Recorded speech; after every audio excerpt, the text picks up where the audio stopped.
नमस्कार दोस्तों, परमा एजुकेशन के यूट्यूब चैनल पे आप सभी लोगों का स्वागत करते हैं। आज की जो क्लास यहाँ पे चलेगी, हिंदी गद्यांश पे आधारित प्रश्न चलेंगे। याद रखिएगा, हिंदी गद्यांश के आधारित प्रश्न चलेंगे आपको, और गद्यांश के माध्यम से हम पैराग्राफ के माध्यम से आगे बढ़ेंगे, प्रश्नों को सॉल्व करेंगे। क्योंकि पैराग्राफ से आप लोगों को 9 से 10 नंबर के आते हैं प्रश्न। याद रखिएगा, पैराग्राफ से आप लोगों को सीधे सीधे 9 से 10 नंबर आते हैं प्रश्नों सॉल्व करने के लिए। तो उन सभी को किस प्रकार से हम लोग सॉल्व करते हैं, क्या तरीका है, किस प्रकार से सॉल्व करना चाहिए, उनको हम जानेंगे।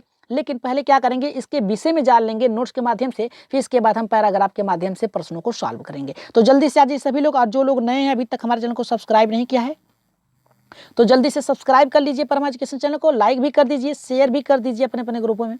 शेयर तो कर ही देते हैं, कहना नहीं पड़ता है, लेकिन एक बार फिर कह रहे हैं कि एक बार शेयर कर दीजिए अपने अपने ग्रुपों में, ताकि अधिक से अधिक लोग हमारे चैनल से जुड़ सकें। और लाइक तो बनता है, लाइक तो बनता है, आप सभी लोगों का एक लाइक बनता है, तो जल्दी से लाइक कर दीजिए सभी लोग, ठीक है। लाइक कर दीजिए सभी लोग, फिर इसके बाद हम अपने प्रश्नों पे आगे बढ़ेंगे।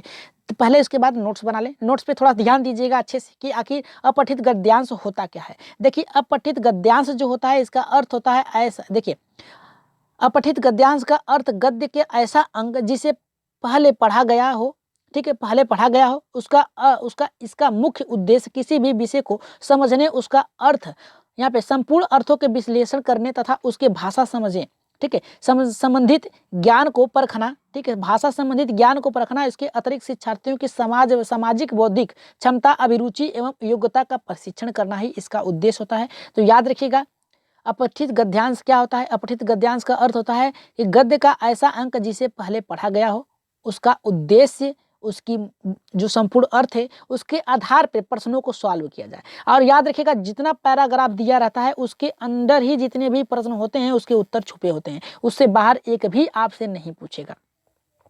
आगे बढ़ते हैं। यहाँ पे क्या हमें योग्य रखना है, क्या हमें देखना है, उन सब पे पहले देख लेंगे, फिर इसके बाद अपने प्रश्नों पे आगे बढ़ेंगे, ठीक है। चलिए देखते हैं क्या क्या हमें यहाँ पे ध्यान देना है।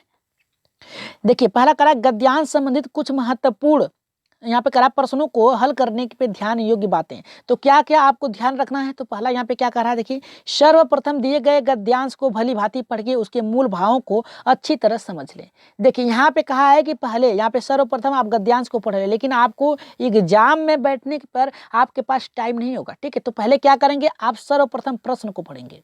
क्या पढ़ेंगे, सर्वप्रथम प्रश्न को पढ़ेंगे।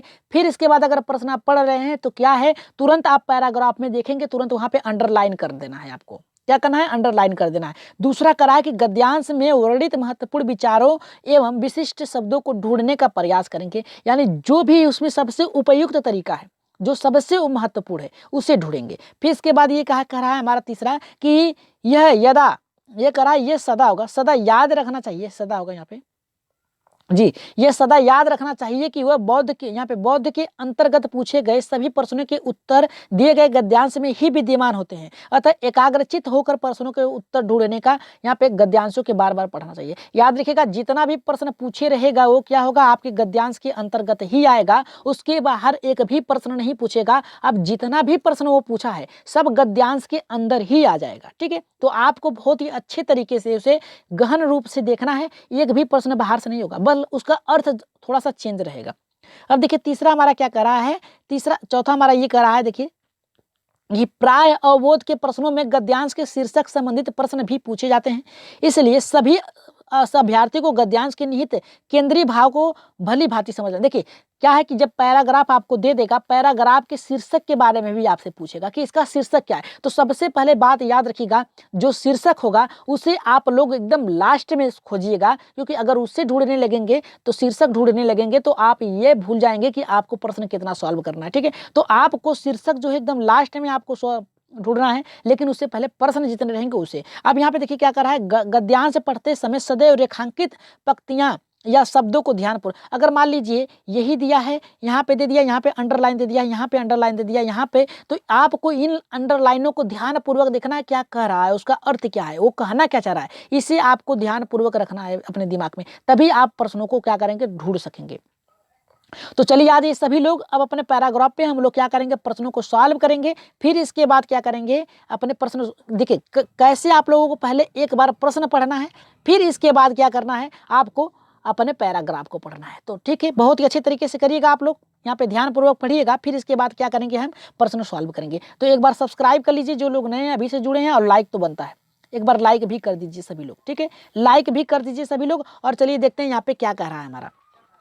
कहा कि बौद्ध शिक्षा पद्धति में शिक्षा देने हेतु निम्नलिखित में से किसे माध्यम बनाया जाता है। यहाँ पे क्या कहा है जरा ध्यान से देखिएगी। यहाँ पे कहा कि बौद्ध शिक्षा पद्धति में शिक्षा देने हेतु निम्नलिखित में से किसे, यहाँ पे कह रहा है कि किसे माध्यम बनाया गया है। तो यहाँ पे देखिए क्या, यहाँ पे थोड़ा आप पढ़ लेते हैं कि आखिर कह क्या रहा है। कि कह रहा है यहाँ पे देखिए पहला लाइन, देखिए प्रश्न ढूंढिएगा, अगर पहला लाइन में अगर मिल गया तो जस्ट दूसरा प्रश्न का उत्तर उसके दूसरे लाइन पे ही होगा।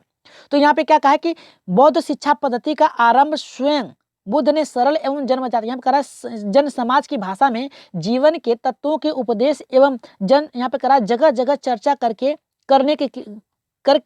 किया था। लोगों को शिक्षित करने के लिए महात्मा बुद्ध ने व्याख्यान, यहाँ पे देखिए क्या दिया, यहाँ पे व्याख्यान प्रश्न उत्तर प्रारंभिक उपमा दृष्टियान के को माध्यम बनाया था। तो हमारा देखिए यहाँ पे मिल गया, क्या मिला है यहाँ पे व्याख्यान प्रश्न उत्तर। याद रखिएगा क्या है, व्याख्यान प्रश्न उत्तर, यानी हमारा क्या जाएगा पहले का, यहाँ पे देखिए मिल गया, यहाँ पे क्या जाएगा प्रश्न उत्तर भी है, यहाँ पे व्याख्यान भी है और यहाँ पे देखिए कथा भी है।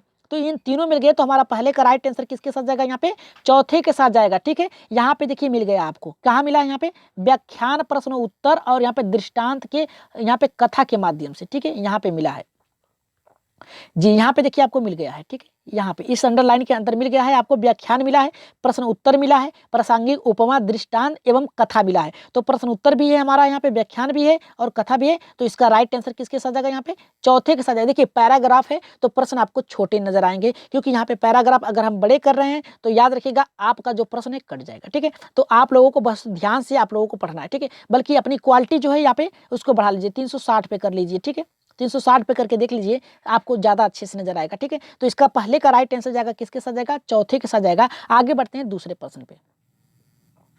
देखिए दूसरा प्रश्न हमारे बहुत ही अच्छा है। क्या कह रहा है यहाँ पे कि प्रस्तुत गद्यांश का सर्वाधिक उपयुक्त शीर्षक निम्नलिखित में से क्या होना चाहिए। देखिए यहाँ पे शीर्षक पूछ दिया है, पहले ही पूछ दिया है शीर्षक। तो अगर मिल जा रहा है तो आप बहुत ही अच्छे से आप उसको पहले देख लीजिए, फिर अगर मिल जा रहा है तो तुरंत करिए, अगर नहीं मिल रहा है तो अगले प्रश्न पे बढ़ जाइए। तो पूछ देखिए ऑप्शन में क्या दिया है, बौद्धिक शिक्षा पद्धति, बौद्धकालीन शिक्षा विषय, और यहाँ पे तीसरा करा कि बौद्धकालीन प्रगति, और चौथा करा कि बौद्ध शिक्षा पद्धति। तो इसका राइट आंसर क्या होगा, जल्दी से यहाँ पे देखिए आप ऑप्शन में तुरंत ढूंढिए। यहाँ पे देखिए पहला करा कि बौद्ध शिक्षा पद्धति का आरंभ, देखिए यहीं पे मिल गया, आपका आगे बढ़ने की जरूरत नहीं है। बौद्ध शिक्षा पद्धति यहीं पे मिल गया, हमें आगे बढ़ने की जरूरत ही नहीं पड़ी, हमें तो यही पे मिल गया। क्या मिल गया, बौद्ध शिक्षा पद्धति। अब देखिए बौद्ध शिक्षा पद्धति कौन से ऑप्शन में है जी, यहाँ पे देखिए, यहाँ पे बौद्धिक शिक्षा पद्धति ये तो नहीं होगा, यहाँ पे बौद्ध लिखा है, तो इसका राइट आंसर किसके साथ जाएगा, चौथे के साथ जाएगा। याद रखिएगा किसके साथ जाएगा, चौथे के साथ जाएगा, बौद्ध शिक्षा पद्धति। यहाँ पे देखिए पहले ही ऑप्शन मिल गया, इसका शीर्षक ही हो गया हमारा, उपयुक्त शीर्षक होगा कि बौद्ध शिक्षा पद्धति, यानी बौद्धों के द्वारा शिक्षा दी गई, ठीक है। यहाँ पे तो राइट आंसर यहाँ पे किसके साथ जाएगा, हमारा यहाँ पे चौथे के साथ जाएगा। बहुत ही अच्छे तरीके से इसको आप लोग क्या करिएगा, बहुत ही अच्छे तरीके से पढ़िएगा। अगर शीर्षक नहीं मिल रहा है तो आगे प्रश्नों पे आप बढ़ जाइएगा, ठीक है। अब आगे बढ़ते हैं यहाँ पे तीसरे प्रश्न पे। देखते हैं तीसरा क्या कर रहा है, तीसरा भी बहुत ही अच्छा प्रश्न है। चलिए देखते हैं तीसरा क्या कर रहा है जी। तीसरा देखिए क्या कर रहा है कि बौद्ध शिक्षा पद्धति में किसे आध्यात्मिक जन्म माना गया है। क्या कहा है, देखिए यहाँ पे बौद्ध शिक्षा पद्धति में किसे आध्यात्मिक जन्म माना गया है, ठीक है। अब देखिए पहला यहाँ पे क्या कह रहा है हमारा कि पबज्जा, दूसरा उपसंपदा, तीसरा करा कि ब्रह्मचर्य, और चौथा करा कि इनमें से कोई नहीं। तो राइट आंसर यहाँ पे क्या होगा, जल्दी से इसको पढ़िए पैराग्राफ को, और चलिए देखते हैं कैसे ढूंढते हैं, ठीक है। क्या हमको मिला, देखिए जो आपको मिल गया है उसको अंडरलाइन करते चलिएगा। यहाँ पे हम नहीं कर सकते हैं लेकिन आप कर सकते हैं। यहाँ पे देखिए हमें क्या क्या मिला था, व्याख्यान में मिला था, यहाँ पे बौद्धिक यहाँ पे मिल गया था। अब तीसरा हमें ढूंढना है, तो यहाँ पे देखिए दो हमको मिल गया है, तीसरा ढूंढना आध्यात्मिक है, ठीक है, ठीक है। यहाँ पे आध्यात्मिक पूछा है ना, तो यहाँ पे हमें देखिए यहाँ पे मिलेगा, ठीक है, यहाँ पे जी बौद्ध धर्म में प्रारंभ संक्रांतों को उपसंकार जी। यहाँ पे देखिए हम पढ़ लेते हैं एक बार। यहाँ पे व्याख्यान कथा को माध्यम बनाकर बौद्ध, यहाँ पे बुद्ध के बाद बौद्ध शिक्षा का यहाँ पे कह रहा है, बौद्ध शिक्षा पद्धति में एक निश्चित स्वरूप संगठन के लिए यहाँ पे हिंदू शिक्षा पद्धति में एक अलग यहाँ पे शिक्षा पद्धति के रूप में विकसित की गई हुई प्रारंभिक हिंदू तथा बौद्ध शिक्षा पद्धति में यहाँ पे मूल में कोई भी विशेष अंतर नहीं था, किंतु बाद में आकर इन दोनों में शिक्षा प्रणालियों में आदर्श एवं पद्धति में विशेष रूप से उस पाठ्यक्रम में जो विषय रूप में उपासक की बजाय बौद्ध यहाँ पे भिक्षुओं के तथा यहाँ पे करा बहुत कम समानता रह गई, यानी इन सब में बहुत कम समानता रह गई। तो हमें ढूंढना यहाँ पे क्या है, यहाँ पे देखिए बौद्ध धर्म में शिक्षा प्रारंभ ब्राह्मणों के उपनिषद। जी यहाँ पे देखिए उपनयन में यहाँ पे भ्रांतियों होती है जिससे कि सम्मिलित किया गया है। तो यहाँ पे देखिए उपासक है यहाँ पे, तो हमें ढूंढना कहाँ है यहाँ पे, जी नजर तो नहीं आ रहा है यहाँ पे। संस्कार होगा इसका, देखिए बौद्ध शिक्षा पद्धति में किसी आध्यात्मिक बनाया गया है। तो यहाँ पे देखिए इसका यहाँ तक हम पढ़े थे। तो उस पाठ्यक्रम में जो विषय रूप में आम उपासक की बजाय बौद्ध भिक्षारियों के लिए था, बहुत कम समानता रह गई थी यहाँ पे बौद्ध धर्म में शिक्षा प्रारंभ संस्कार। ठीक है, यहाँ पे कहा है बौद्ध शिक्षा, जी हाँ, संस्कार के ब्राह्मणों के उपनयन संस्कार की यहाँ पे भांति होता था। बौद्ध में सम्मिलित होने के संस्कार आवश्यक थे, यहाँ पे आवश्यक थे। प्रथम यहाँ पे करा प्रथमा पंजीकरण तथा दूसरा उपनयन, यहाँ पे उपसंपदा। ठीक है, उपसंपदा है। तो यहाँ पे देखिए क्या कहा है, जी यहाँ पे मिल गया हमारा उपसंपदा। यहाँ पे देखिए उपसंपदा मिल गया। यहाँ पे राइट आंसर जो जाएगा हमारा यहाँ पे तीसरे का उपसंपदा है, लेकिन प्रथम, तो यहाँ पे प्रथम पूछा है, जन्म माना जाता है, किससे माना जाता है, तो यहाँ पे पवंजा। जी राइट आंसर यहाँ पे किसके साथ जाएगा, तीसरे के पहले के साथ जाएगा। किसके साथ जाएगा, यहाँ पे पहले के साथ जाएगा, पबज्जा होगा। ठीक है, राइट आंसर यहाँ पे पबज्जा जाएगा एकदम, जी एकदम पबज्जा जाएगा, क्योंकि यहाँ पे देखिए कहा है प्रथम, यहाँ पे कहा प्रथम, यहाँ पे प्रथमा जो था पवज्जा, दूसरा जो था संपदा। तो यहाँ पे प्रथम जो आएगा उसे ही तो माना जाएगा जन्म। तो इसका राइट आंसर यहाँ पे किसके साथ जाएगा, पहले के साथ जाएगा। आगे बढ़ते हैं चौथे प्रश्न पे। देखिए पैराग्राफ में आपको ढूंढना पड़ेगा, बस याद रखिएगा जो अंडरलाइन कर देंगे उसके नीचे ही मिलता जाएगा। तो हमारा देखिए क्या क्या मिल गया था, पहले उसको अंडरलाइन कर लेते हैं। हमारा व्याख्यान मिल गया था, यहाँ पे बौद्धिक भिक्षा पद्धति मिल गई थी। यहाँ पे हमारा क्या मिला था, यहाँ पे पवज्जा कहाँ गया भाई, जी यहाँ पे देखिए पवज्जा मिल गया। फिर इसके बाद हमें अब क्या ढूंढना है, अब हमारा चौथा करा बौद्ध शिक्षा पद्धति के संदर्भ में निम्नलिखित में से कौन सा कथन असत्य है, कौन सा कथन असत्य है। तो पहला करा 8 वर्ष की आयु के पश्चात ही यहाँ पे विद्यालय, यहाँ पे करा कि विद्यालय में प्रारंभ का संस्कार संपन्न किया जाता था, यानी प्रारंभिक। ठीक है, प्रारंभिक शिक्षा यहाँ पे देखिए बालकों को 8 वर्ष के बाद ही किया जाता था, वहाँ पे शिक्षा प्रारंभ करने के लिए भेजा जाता था। तो यहाँ पे देखिए अंडरलाइन के नीचे ही हमें मिल गया कि 8 वर्ष से अधिक वाले बालकों को, व्यक्ति को शिक्षा दी जाती थी। तो ये तो मिल गया, यानी हमारा पहला सही है। यहाँ पे पूछा क्या, असत्य पूछा है। व्यक्ति को 3 प्रकार की शरण की शपथ दिलाई जाती थी। यहाँ पे कितने प्रकार की दिलाई जाती थी, 3 प्रकार की। देखिए इसके जस्ट लाइन में आ जाइए, संरक्षक की अनुज्ञा इसके लिए आवश्यक थी। 3 प्रकार की शपथ, यहाँ पे देखिए क्या है हमारा, यहाँ पे 8 मिल गया था, यहाँ पे 3 मिल गया। 3 प्रकार की शपथ दिलाई जाती थी। तीसरा करा के 10 यहाँ पे धर्मादेशों की मनाही थी। यहाँ पे करा कि शपथ धर्म आदेश के लिए दिया जाता था। यहाँ पे करा कि यह शरण धर्म, यहाँ पे करा बुद्ध धर्म के लिए संघ की उपासित, यहाँ पे 10 धर्मादेशों की मनाही थी। ठीक है, लेकिन यहाँ पे क्या कहा है कि क्या असत्य है, तो यहाँ पे असत्य जो हमारा यहाँ पे मनाही है, लेकिन इसमें क्या कहा है, असत्य है। तो असत्य हमारा क्या जाएगा, तीसरे के साथ जाएगा। 10 धर्मों की मनाही थी। यहाँ पे बौद्ध संघ के सम्मिलित होने के लिए 2 संस्कार की अनिवार्यता थी। एकदम सही है, 2 संस्कार की हमें अनिवार्यता थी। ठीक है जी, इसका राइट आंसर किसके साथ जाएगा, तीसरे के साथ जाएगा। अगर बात कर दिया जाए कि 10 धर्मादेश की मनाही कौन कौन सा था, तो परिवार जीवन था, दूसरा ऐसी वस्तु ग्रहण करना जो दीन न हो, और तीसरा अशुद्ध आचरण, चौथा जो था झूठ बोलना, चौथा मादक द्रव्यों की सेवन, चौथा असमन, यहाँ पर करा कि असमय भोजन, यानी कभी भी भोजन आप कर सकते, तो ऐसा नहीं, टाइम से आपको भोजन करना है। कब करना, टाइम से भोजन करना है। फिर नृत्य गायन ये आपको नहीं करना है। पुष्पमाला, इत्र, गहने और इत्यादि का प्रयोग आपको नहीं करना है बौद्ध में। और 9वां जो आएगा हमारा यहाँ पे उच्च आसन का प्रयोग आप, यानी विद्यमान, यानी क्या है, ग्रहण, यानी जो कुर्सी है सबसे ऊंची उसको आप ग्रहण नहीं करेंगे। ठीक है, फिर आपको धरती पर ही बैठना है। ठीक है, यानी नीचे ही बैठना है। ठीक है, और यहाँ पे जो 10वां आएगा सोना एवं चांदी की प्राप्ति, अगर कोई आपको दे रहा है तो नहीं लेना है। ये 10 मनाही थी, तो यही हमारा 10 मनाही जो था यहाँ पे राइट आंसर। असत्य है तो यही आपको नहीं मानना है। तो राइट आंसर यहाँ पे किसके साथ जाएगा, तीसरे के साथ जाएगा। जी यहाँ पे निगेटिव पूछा है, लेकिन उसका अर्थ वही होगा। ठीक है, वहां पे आपको उसको नहीं लेना है, तो असत्य था। ठीक है, वहां पे मनाही थी, तो वहां पे दिया है कि लेना है कि नहीं लेना है, इसके आंसर था। तो यहाँ पे देखिए 5वां क्या करा कि बौद्ध शिक्षा पद्धति का आरंभ स्वयं बुद्ध, सॉरी यहाँ पे तो हम पैराग्राफ पढ़ने लगे। 5वां हमारा क्या करा कि संरक्षक की अनुमति किसके लिए आवश्यक थी। तो पहला करा है यहाँ पे कि शिक्षा के आरंभिक संस्कार है, तो दूसरा करा है कि व्यक्ति के वेद, यहाँ पे करा है वेद की शिक्षा देने के लिए, तीसरा करा है उपरोक्त दोनों, चौथा करा है कि इनमें से कोई। तो जल्दी से कमेंट कर दीजिए, सभी लोग कमेंट करिए, सही सही उत्तर सबका दीजिए। ठीक है, सही सही उत्तर दीजिए, सभी लोग उत्तर दीजिए। ठीक है जी, इसका राइट आंसर क्या जाएगा, जल्दी से इसका कमेंट कर दीजिए तो आप लोग। जी कमेंट करिए एक बार, पैराग्राफ पढ़िए आप लोग जी। इसका राइट आंसर जो जाएगा हमारे यहाँ पे किसके साथ जाएगा, जल्दी से यहाँ पे देखिए, चलिए पढ़ लेते हैं। यहाँ पे क्या करा, संरक्षक की बात किया है, ठीक है जी। चलिए देखते हैं पैराग्राफ में क्या है, आप लोग उत्तर देते रहिए। यहाँ पे करा है हमारा कि यहाँ तक हमने ढूंढ लिया था, प्रथमा, यहाँ पे प्रथमा तक हो गया था, 8 तक हो गया था, 3 हो गया था और 10 धर्म भी हो गए थे, ठीक है। यहाँ पे संरक्षक की बात किया है ना, तो यहाँ पे देखिए यहीं पे मिल गया आपका, संरक्षक की अनुज्ञा उनके लिए आवश्यक थी, ठीक है। इसका मतलब ये है किसके लिए आवश्यक थी, शिक्षा के प्रारंभिक। यहाँ पे देखिए आपका दिया है कि यहाँ पे दिया है कि प्रारंभ होता था उपनयन की भांति, यहाँ पे प्रारंभिक जन्म कहा जाता था। और यहाँ पे संरक्षक की अनुज्ञा उसके लिए आवश्यक थी, किसके लिए आवश्यक थी, शिक्षा के प्रारंभिक यहाँ पे संस्कार के लिए, ठीक है। प्रारंभिक संस्कार के लिए यहाँ पे क्या थी, यहाँ पे उसके लिए यहाँ पे उपयुक्त थी। तो इसका राइट आंसर किसके साथ जाएगा, यहाँ पे देखिए, यहाँ पे मिला है आपका, यहाँ पे देखिए मिल गया है।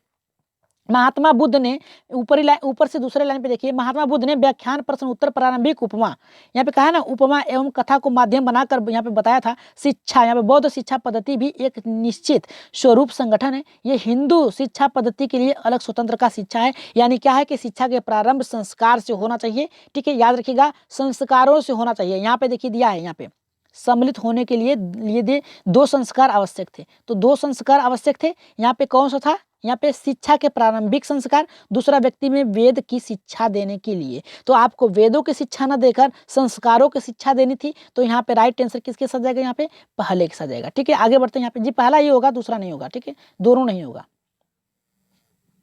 अब देखिए यहाँ पे क्या करा है, ब्राह्मणों में शिक्षा का प्रारंभ किस संस्कार से होता है। जी यहाँ पे देखिए क्या कहा है कि प्रारंभ, यहाँ पे ब्राह्मणों में शिक्षा का संस्कार किससे आरंभ होता है। तो पहला यहाँ पे देखिए प्रज्ञा करा है, दूसरा उपनयन, तीसरा उपसंपदा, चौथा करा है कि उपासकत्व से। तो राइट आंसर यहाँ पे इसका क्या जाएगा, जल्दी से बताइए तो जी, जल्दी से इसका राइट आंसर बताइए। इसका पैराग्राफ पढ़िए, तुरंत इसका उत्तर दीजिए, ठीक है।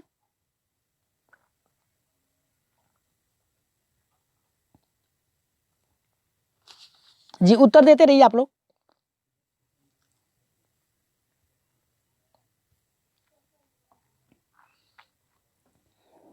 जी आप लोग उत्तर देते हैं, थोड़ा पानी पी लें हम।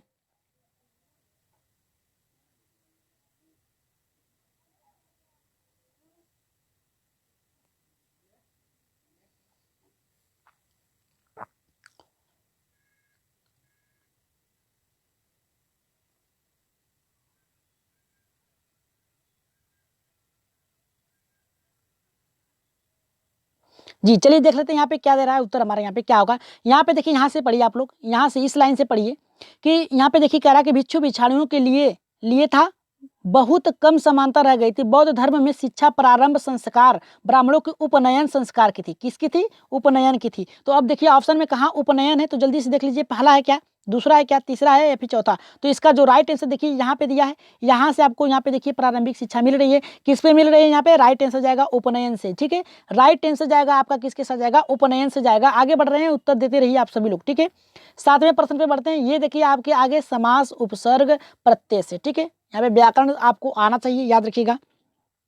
क्या करा, यहाँ पे करा प्रासंगिक शब्द में कौन सा प्रत्यय है। यहाँ पे कहा है प्रासंगिक, क्या कहा है, प्रासंगिक, ठीक है। प्रासंगिक की बात किया है, तो यहाँ पे प्रासंगिक में कौन सा यहाँ पे प्रत्यय, देखिए उपसर्ग जो होता है आगे लगा होता है, प्रत्यय जो होता है बाद में लगा होता है। तो यहाँ पे प्रासंगिक की बात किया तो गिक तो नहीं हो सकता, प्र तो आगे उपसर्ग हो गया, ई के देखिए जी एकदम राइट आंसर आप लोगों का आएगा, एकदम राइट आंसर जाएगा। यहाँ पे किसके साथ जाएगा, तीसरे के साथ जाएगा। एक प्रासंगिक में क्या कौन सा यहाँ पे प्रत्यय है, तो प्रत्यय जो होता है बाद में लगता है, उपसर्ग पहले लग जाता है, ठीक है। शब्द के पहले लग जाता है, जुड़ जाता है, तो उसे उपसर्ग कहा जाता है। और शब्द जो हो गया आपके उसके बाद में लगेगा तो आपका इक हो गया। तो राइट आंसर यहाँ पे किसके साथ जाएगा, यहाँ पे तीसरे के साथ जाएगा, ठीक है। आगे बढ़ते हैं, यहाँ पे चौथे प्रश्न पे देखते हैं, यहाँ पे क्या कर रहा है चौथा हमारा। यहाँ पे चौथा देखिए क्या कर रहा है जी, इसका उत्तर बताइए। इसका देखिए 8वें का क्या कर रहा है हमारा कि धर्म आदेश शब्द है। धर्म आदेश शब्द क्या है, देखिए संज्ञा जो होता है नाम होता है, विशेषण जो होती है विशेषता बताती है, बस ऐसे तोड़ते चले जाइए। क्रिया जो होती है करने के लिए बताती है, सर्वनाम जो होती है सब में जुड़ा होता है, जो सबसे ऊपर हो, ठीक है, सर्वनाम हो गया। तो आप ऐसे ही लगा लीजिए, तुरंत आप ऐसे शब्दों को, ऐसे प्रश्नों को सॉल्व कर देंगे। यहाँ पे क्या कहा है कि यहाँ पे संज्ञा कहा है, विशेषण कहा है, क्रिया कहा है, सर्वनाम। सर्वनाम जो जिसके आगे लग जाने के बाद सब में उसमें समाहित हो जाए। क्रिया करने की यानी जो कार्य हो रहा है उसके बारे में बताता है। विशेषता यानी कौन सा कार्य है, उसका क्या गुण है, उसको बताती है। लेकिन संज्ञा क्या होती है, संज्ञा नाम को कहा जाता है। तो इसका राइट आंसर जो जाएगा धर्मदेश, यानी धर्मदेश एक नाम है। तो आप किसके साथ जाएगा, यहाँ पे किसके साथ जाएगा, यहाँ पे संज्ञा के साथ जाएगा। ये कि धर्मदेश, ये क्रिया नहीं है, सर्वनाम नहीं है, विशेषण नहीं, विशेषता नहीं बता रही कि धर्मदेश है, धर्मदेश, ठीक है। धर्मदेश नाम हो सकता है। तो इसका राइट आंसर किसके साथ जाएगा, यहाँ पे पहले के साथ जाएगा, ठीक है। किसके साथ जाएगा, संज्ञा के साथ जाएगा, न कि विशेषण के साथ जाएगा। किसी का गुण हो उसे बताती तब आपका यहाँ पे जाएगा विशेषण। लेकिन यहाँ पे धर्मादेश यानी धर्मादेश यानी धर्मदेश है। तो यहाँ पे राइट आंसर किसके साथ जाएगा, यहाँ पे पहले के साथ जाएगा। आगे बढ़ते हैं यहाँ पे अगले प्रश्न पे। ये देखिए बहुत ही अच्छा प्रश्न है हमारा। क्या कहा है थोड़ा सा देख लीजिए। बौद्ध धर्म में शिक्षा प्रारंभ संस्कार ब्राह्मणों के उपनयन संस्कार की भांति होता था। इस कथन में रेखांकित पद में कौन सा कारक है, कारक की बात किया है। कर्ता, क्रम, करण, संप्रदान, अपदान, ये सब आपको आना चाहिए, ठीक है। यहाँ से आप लोगों को फ्री में 1 नंबर मिलेंगे। अगर ये याद कर लिया आप लोगों ने तो आप लोगों को 1 नंबर मिलेंगे, ठीक है। तो यहाँ पे देखिए क्या कहा है, यहाँ पे क्या कहा है कि बौद्ध धर्म में शिक्षा प्रारंभ संस्कार ब्राह्मणों के उपनयन संस्कार की भांति। यहाँ पे क्या कहा है, संस्कार की भांति, यानी किसके भांति, संस्कार के भांति। तो संस्कार के भांति कह रहा है ना, की बात किया है ना। तो यहाँ पे देखिए कर्ता ने कर्म को करण से, संप्रदान के लिए अपदान से, ये सब आपको आ रहा है तो आप अच्छे से यहाँ पे कर लेंगे। तो यहाँ पे कहा है कि संस्कार की भांति, यानी संस्कार की भांति, यानी संस्कार की क्या है, इसमें इसका संबंध है। तो क्या है, यहाँ पे करण कारण नहीं होगा, संप्रदान नहीं होगा, अपदान तो अलग होने की बात हो रहा है, ठीक है। यहाँ पे राइट आंसर किसके साथ जाएगा, यहाँ पे संबंध कारक के साथ जाएगा। इसका संबंध है, ठीक है, इसका संबंध की है, ठीक है। संबंध का, की, के, ना, नी, ने, ठीक है, ये आपका जाएगा। तो राइट आंसर यहाँ पे किसके साथ जाएगा, यहाँ पे 9वें का तीसरे के साथ जाएगा। तो आज के पैराग्राफ आप लोगों ने बहुत अच्छी तरीके से सॉल्व किया। तो इसी तरीके से पैराग्राफ आप सॉल्व कर सकते हैं। एक ट्रिक लाया जाएगा एक और भी, कि आप लोग पैराग्राफ किस प्रकार से आसानी से आप लोग और भी अच्छे तरीके से सॉल्व कर लें। तो जो लोग नए अभी तक हमारे चैनल को सब्सक्राइब नहीं किया तो परमा एजुकेशन चैनल को सब्सक्राइब कर लीजिए। सब्सक्राइब करने के साथ साथ शेयर भी कर लीजिए, ठीक है। लाइक तो बनता है, ठीक है। तो यहाँ पे सब्सक्राइब कर लीजिए, इसके बाद बेल आइकन बटन दबा लीजिए। और जिनको भी व्हाट्सएप नंबर चाहिए पीडीएफ के लिए तो यहाँ पे कर सकते हैं, फ्री पीडीएफ है, ठीक है। इसका कोई भी चार्ज अदर जो यूट्यूबर होते हैं लेते हैं आप लोगों से, जो पढ़ाते हैं वो लोग आप लोगों से चार्ज लेते हैं 20% 30%। लेकिन आप लोगों को कोई भी चार्ज नहीं है। बस आप लोग क्या करिए, यहाँ पे मैसेज कर दीजिए, ठीक है। फ्री आप लोगों को पीडीएफ मिल जाएंगे। जितनी भी संभावना होगी हमारी तरफ से आप लोगों को पीडीएफ मुहैया करा दी जाएगी, ठीक है। तो शेयर जरूर कर दीजिएगा, ठीक है। पीडीएफ के लिए भी एक बार शेयर कर दीजिए। सब्सक्राइब तो बनता ही है, एक बार सब्सक्राइब कर लीजिए सभी लोग। तो उत्तर नीचे दिए गए हैं, ठीक है। उत्तर यहाँ पे नीचे दिए गए हैं, तो आप लोग देख लीजिएगा। पीडीएफ अभी जस्ट आप लोगों को मिलेगा, ठीक है। जस्ट आप लोगों को मिल जाएगा, या फिर हो सकता है दूसरी क्लास के दोनों क्लासों के साथ ही आप लोगों को पीडीएफ मिल जाएगा, ठीक है। तो आज की क्लास आप लोगों को कैसी लगी एक बार कमेंट में जरूर बताइएगा, ठीक है। तो आज के लिए इतना ही, धन्यवाद।